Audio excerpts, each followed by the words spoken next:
Hey my people, that they done for another strong mock news. But before I start today mock news, I want you to clear something. You don't get what I don't the year for outside, but I know why you talk since then. I don't the year this thing. Put Parana picture. Parana. This one is your special message to you. Those of una when they try to they talk with una mouth, no see with una hair, no see. Now Parana be this one. Me and Parana not get problem. Parana na my boss. You see, I'm Parana so. Some of una they talk say, see this boy. If they try to imitate Parana, if they do what Parana they do, if they do this one, they do this one, they do this one. You know what is a problem? Now because una no fit do what person they do. Me I just clear the hair now. Me all of una hear I dey imitate Parana. You see Parana. Parana na boss on his own. Me they imitate Parana. Me I just say, if person no imitate good person for this world, now be say that person no be somebody. As Parana be so, Parana. If anybody no imitate Parana for mock news or for anything, or for dressing, or for swag, or for that one dread when the fuck come out for your head, if anybody no imitate Parana, now be say everything wey Parana they do for your life, now just nothing. So person must imitate Parana because when Parana still start, now person then still imitate. You see, person must imitate Parana. So those of una when they talk say, Prince John, why you dey imitate Parana? I just want to tell una now, Parana na my boss. I dey imitate Parana. I get this feeling for Parana. Now make I dey imitate Parana. I fit to say I want to create other things or do other things, but I like Parana. Parana na my if I dey think of Parana, you get the way my body they do me. You know if you understand because you are a carnal person. You are not in the spirit of news. That's why you know if you understand. I dey imitate Parana. Parana, I still dey use this one. Still they apologize for not telling you say I dey imitate you before. But now I don't open up. You na my boss. I know they compete with you, or I know they reach shoulder say I want to grow past Parana. It don't say when you start. You don't start for how many years? Me, you start for how many months? Now, I know if you can compete with you. I dey imitate you. I still they use this opportunity. Still they tell you say Parana, you be my boss. I dey imitate you. Even though you like me or you not like me, I must imitate you. You can never stop me. I go still dey imitate you. So wait till you just do Parana. It's better for you so you like me. Because even though you like me or you not like me, I go still dey imitate her. Parana, I dey imitate you. You see our logo, mock news. So Parana, I know say now you create mock news. Now your idea. That's why I see they tell you now say I dey imitate you. I no want to come big past you. I know the ratio that with you. I no feel ratio that with you because person when start for 10 years or 6 years or 7 years ago, person when can start for 2 months or 4 months or 5 months, no feel can ratio that with them. So I beg Parana, I dey imitate you. So those of them who never know me, I mean they call Prince John. I don't want to use because of what the people they talk, can't forget my name. I mean I see they call Prince John. Very soon now I'll come hard Prince John, the Oyibo Parana. But I first need to talk to my boss first. Put Parana picture again. I first need to talk to you first. If you agree, say me I collect Junior Parana for your hand. I feel collect. But if you not say agree, I go still start my stand as Prince John. Mock news. You know as they do now. That's the do. So who never know me? Now maybe this person may see the smell. We still use that mask still they drink water. Now condition I go make go to a car. You go person boil. Come begin the themselves they drink water. So today mock news at the verse and today mock news nas for all those women, all those guests now some guests now be today mock news for. So are you ready? Let's go to the reason why we are here. I see this news. I was so totalized. I don't know say this kind of thing can happen. I don't know say this kind of thing can happen. Could you believe? Put the girl picture. Oh God. You see this girl get belle. Pregnant girl for that matter. I don't believe say this kind of thing they happen for the world. You know why I just read this news is that as a girl, before that thing come enter waiting dey the middle, before it come the sweet in the middle, you not forget say belle go enter. The belle come enter. You no go know any idea me you want to remove the belle.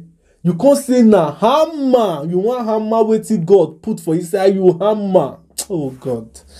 I see this news that was so torturalized, as my boss will say. He go say it was so torturalized. I see this news. Oh God, you are just a disgrace. Could you believe this girl as he get belle so? Oh no na. Omo tell na mia. See the way he do head. He do her like person when they fair person money they go. You do her like thief man touch. See the way he do her. He get belle. Wetin even dey pay me pass? Don't be say he get belle dey pay me pass. Wetin dey pay me pass na the innocent pikin wey dey belle, when dey use hammer dey disquangalize. He dey use hammer dey madalize. He dey use hammer dey squandalize. I know say if that pikin, if you no miscarriage, if that pikin come word through Adam social mole, no vex. I know say this pikin wey this girl dey use hammer take dey madalize. So if you come word na exactly this your head. You see the way your head be. When the head word now, your head be like wetin dey carve. Na wetin that pikin head go be because of hammer. Those of una wey never see this video wey this girl dey use hammer take dey disgongolize the pikin wey dey inside belle o. Pikin dey inside belle. Those of una wey never see the video, oh yeah, Guadelaba.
You don't see am.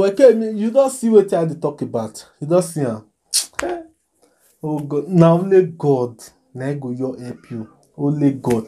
This pikin, you know the prayer when they pray. Say even though he die, you, the mother, go die for long. Now be the prayer when this pikin they pray. How could mother? Okay, you never ever be a mother. How could pregnant you carry the belle when you dey do sweet in the middle, they sweet you. You no know say belle go come. You can't still carry the belle come big. Maybe the girl don't find solution to the belle don't quick come on.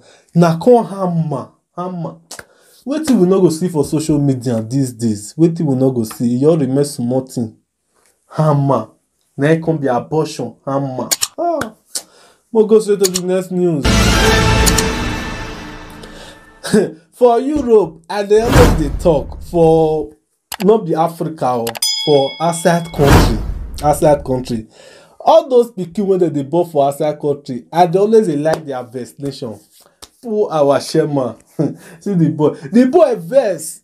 Okay. You know why I would they own my mouth, because that time when we dey small, if we verse, they go beat you join. Say your papa can't sell you message, say you can't say they go beat you join. Say you can't even do one cat, they go still beat you. See Europe picking where they born for foreign land.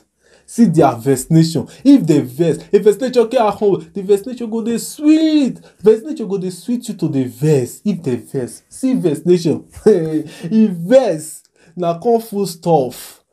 Banku, semo, all those spices. Na e come go face. You see am? Make Nigeria dey copy all those kind things. Nigeria, more na dey copy out of vest. No be your vex start to dey scatter her. E vex na full stuff, all those small petty things wey you know say if you don still come down, im mama go fit still go market, still go buy, e no go take im mama 50 euro or 100 euro. Na be all those harvest nation. E no be like Nigeria harvest nation, dem go kill each other. Those of una wey never see wey, I know say most of una don see am. Those of una wey never see wey the guy dey vex, dey throw away all those spices and food stuff. Oh yeah, go Adelaba.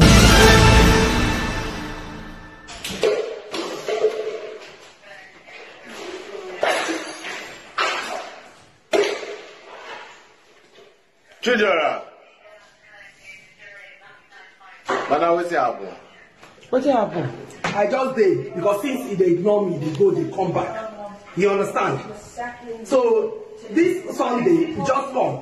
When passport, by the way, you just come.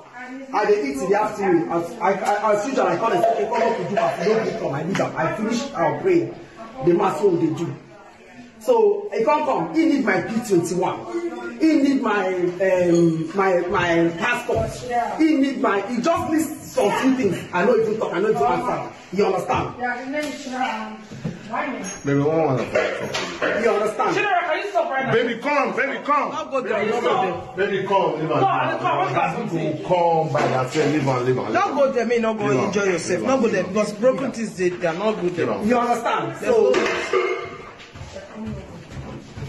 So when he can't come my room, say make I give him. I don't know I don't give him. He can't go carry my stuff for my room. They begin the What did you want there for? P21. What do you want use P21 for? He said he want to apply for his school thing for what? For UCD. Say UCD. What do you want use? You don't need your district for your. I don't even answer him. He can't come for room. Come tell me say make I give him the passport. You understand? So when I come tell and say, you know what? Call your dad. Your passport is already expired. Your dad, call your dad. Because your papa say make me and no go physical. I need to make I tell and make you call him. I come and say, call your dad. You don't say if I don't give him must. I can't go in the room because I know what that door where they keep my things. Go upstairs, you go see how it's scatter my things. You can't carry the bag where they put documents. They look for it. I say, why would you take my stuff without asking me? He say, why are they ignorant since? Are they ignorant since? Are they ignorant since? So now you go talk myself from there. Say I must give her. Now your own. Did I say that? Now your own. I just ignore. I can't say make I leave until you go come. You understand? What did you guys say? Oh, they said they're coming. Okay. Chidera, stop now. Chidera, stop. Make him finish what he do. Leave him. We don't do the worst. So leave him make continue.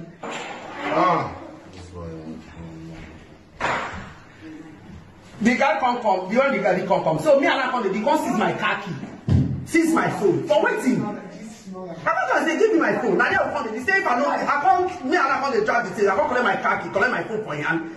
Now there I can't begin to spoil the things. They scatter the things. Say I must give her. If I don't give her, now there I can't scatter one. Not be your own. Is that why you did it? You understand? So when daddy come finish, In my eye. when All these things that you have. Let go down. I told you.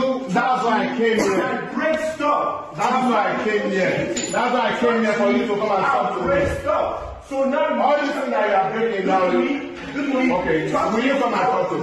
Come and talk to me. Come and talk to me. starting with the training already. Don't make me go and come on. He said no one talk. G, move this brush here. G. Okay, come and talk to me. Yeah, there's videos of that. All right. Okay, yeah. So when we can You come. Come and talk to me. Come and talk to me. You come and talk to me. No. Julia, don't do that.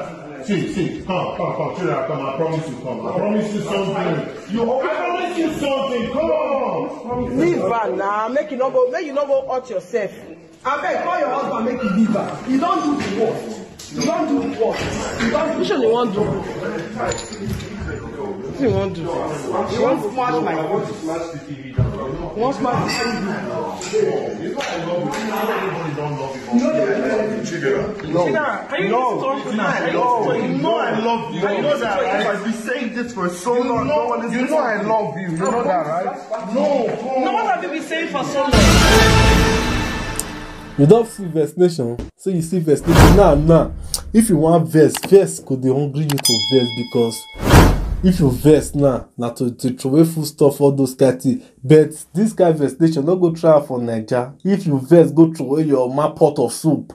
The way your face be like one, so they go turn your back to your front.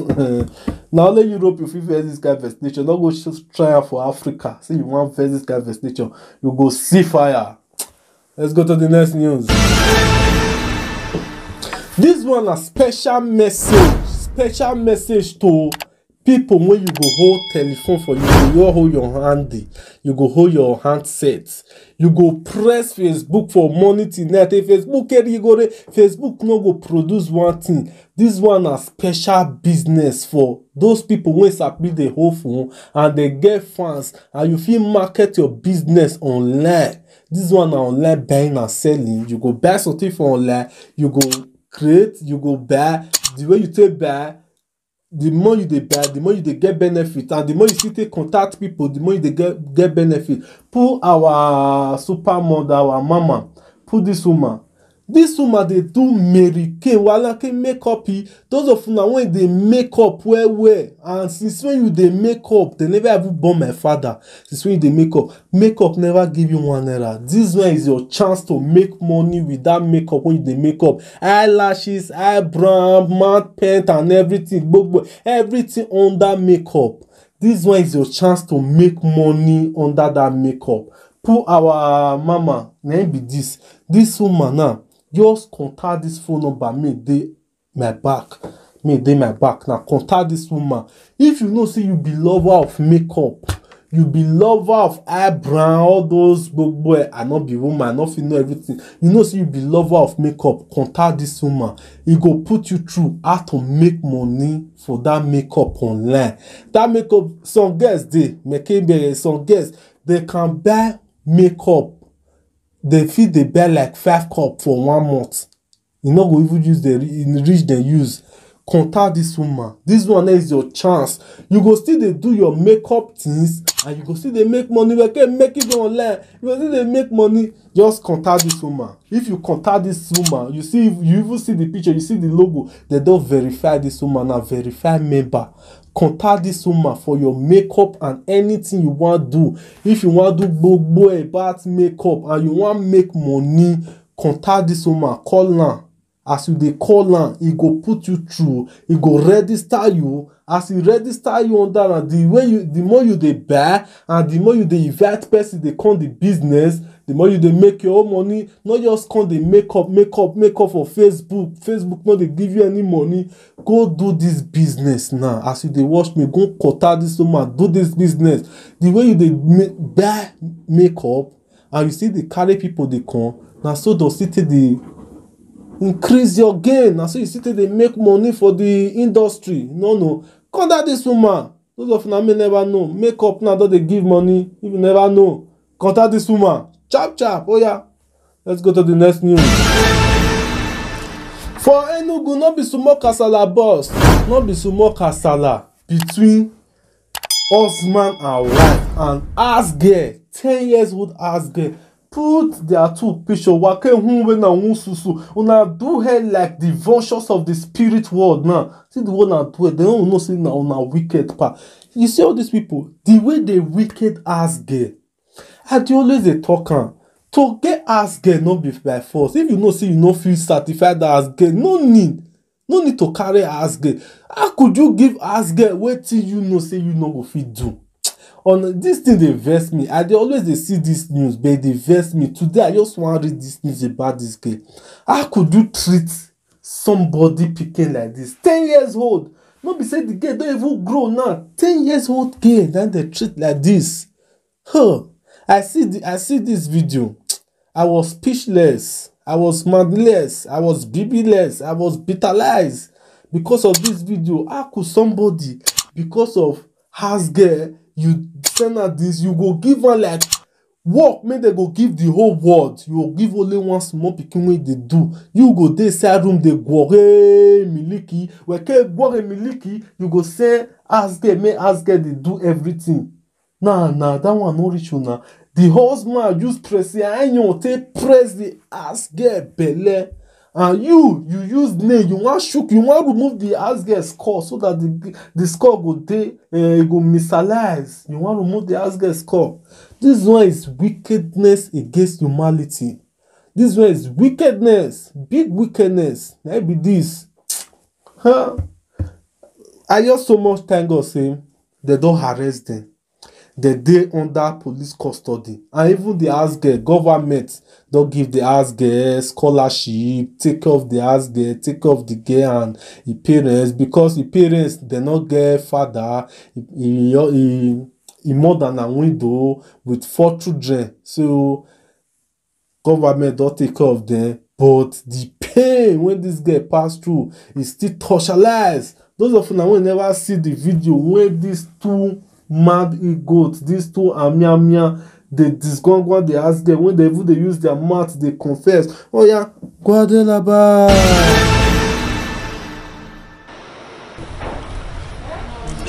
It is a sin of torture, inhuman and cruelty. A 10-year-old maid has been stabbed with hot pressing iron with a 6-inch nail driven into her head.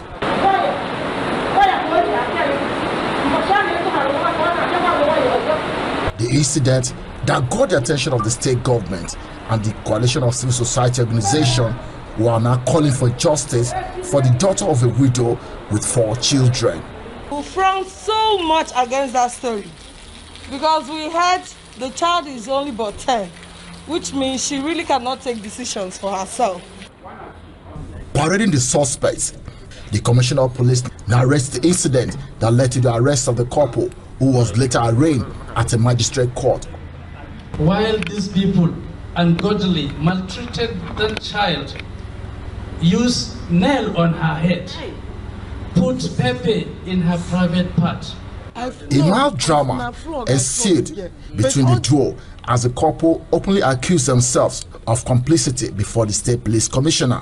I say that it's me that did it because I don't want to sack my husband the work or let him to go prison. That's why I say it's me that did it. But the person that did that thing is him. Any injury you saw on that girl's body, it's my woman that did that. I did not inflict any injury. What about the iron you put on her back? An iron. I used iron to threaten her, but I did not inflict any injury. The state government has ordered the girl to be moved to a state medical facility with a promise to offset her bills and place her on life scholarship. The government of Enugu State from today will take over the medical facility, medical bill, everything concerning this girl, and the government of Enugu State is giving this girl scholarship to any level she wants to go to. She has improved a lot, and her chances of full recovery are high. Members of civil society organizations in the state are demanding for justice. The last straw that led them to driving a nail or drilling a nail into her skull was the fact that they said that they gave her a child, a baby to carry, well, almost close to midnight. It's a shame. It's such an ugly phenomenon that shames humanity because it brings out the beast in humanity. It brings out the beast in human beings, some human beings. The people of Akodiawa community in the Igbo-Etiti local government area of Enugu State, who are kinsmen of the maid's parents, they have taken up the responsibility of caring for the widow and the girl's siblings. The matter has been adjourned to 10th of August, while the couple are currently remanded at the Nsukka Correctional Facility. Bamidele Ajayi, TVC News. Shebi don't see.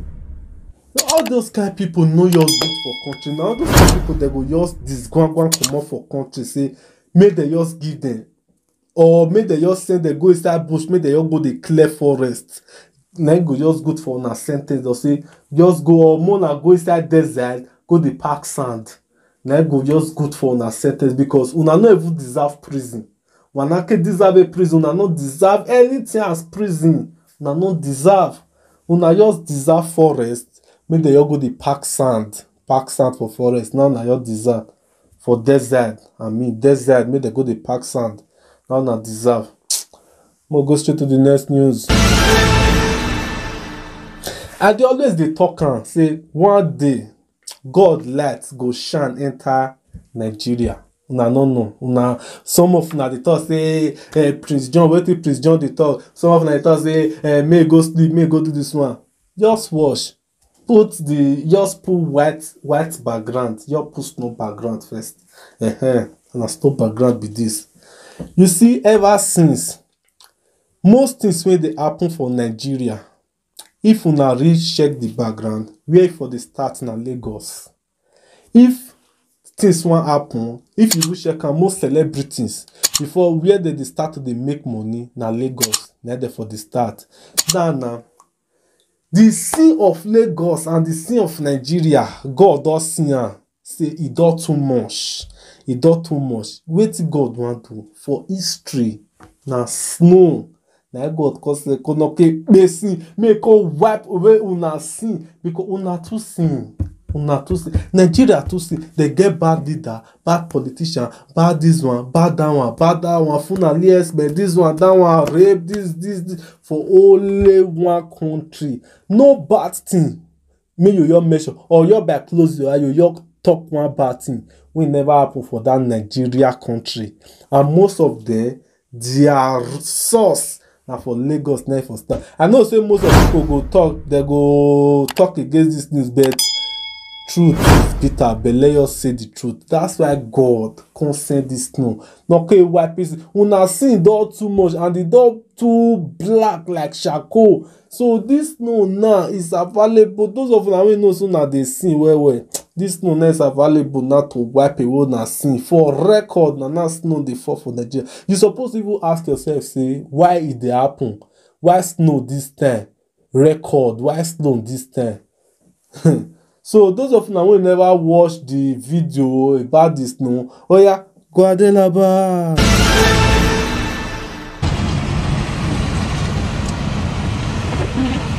Snow in Lagos. Oh mad, bro. You can see, I'm not in Nigeria anymore. With the port. Lagos, snow lo yapai. Lagos snow. This is snow. Look at snow everywhere. Lagos.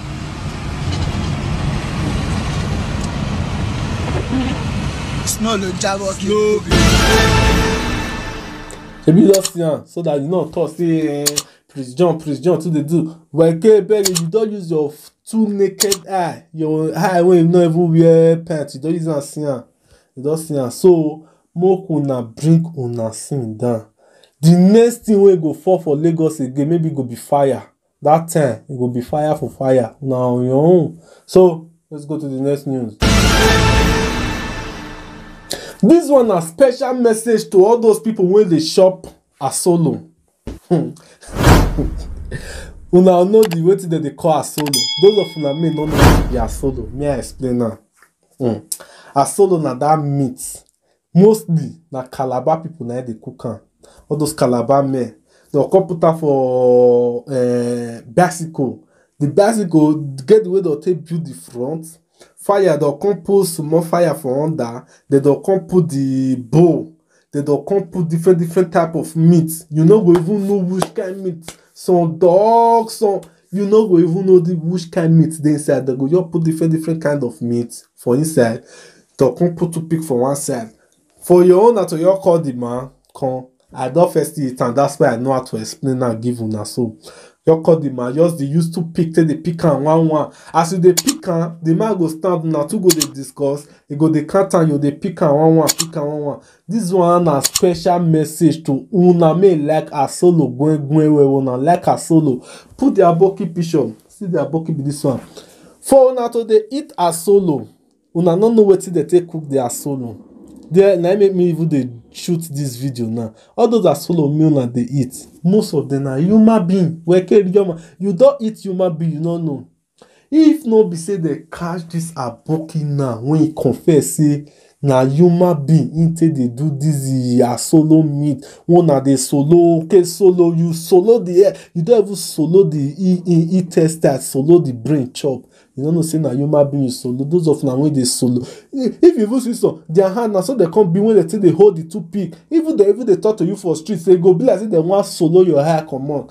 See the repercussion be this. Now the repercussion I be this. Those of them when they like a solo.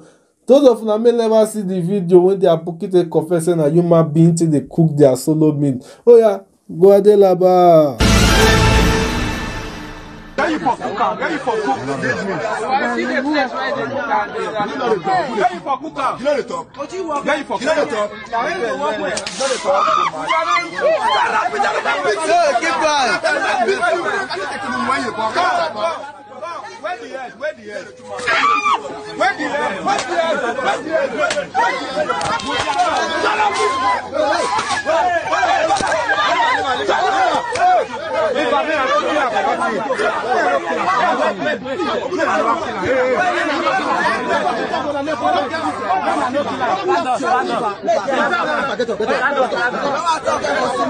Let it up now. I ban you.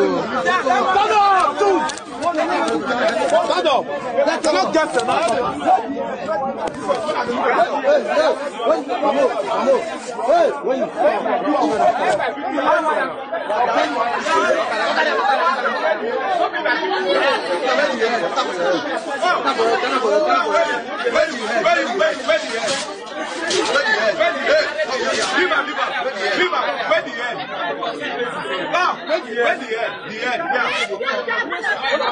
You don't go talk.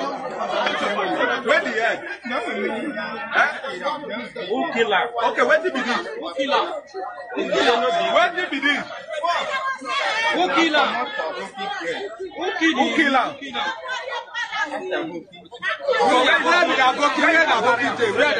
Where you buy for? Where is it? Where is it? Where is the plate? Where is it? Where the plate? That plate where they do say. For where? For where? For where? For where? For here. For Junction. Now you say for you. Yes. I'm going to the rest. Hey. Put the slap on.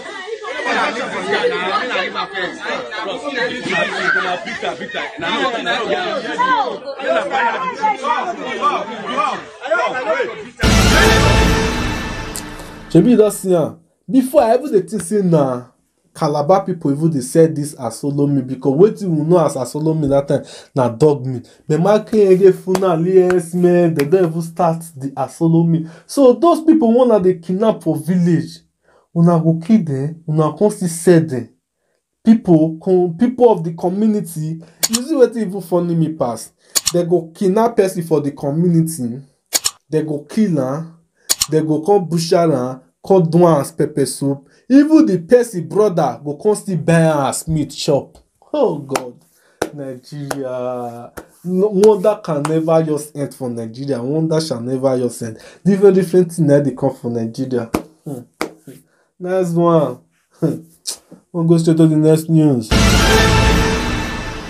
Hey, my people, now y'all here to down. Don't know the year. They call Prince John. So those of you who never subscribe to our YouTube channel, I beg you, I beg, subscribe. If you subscribe, I promise you good things to the come. And those of you that made the talk, say this one, that one, I don't clear the year today.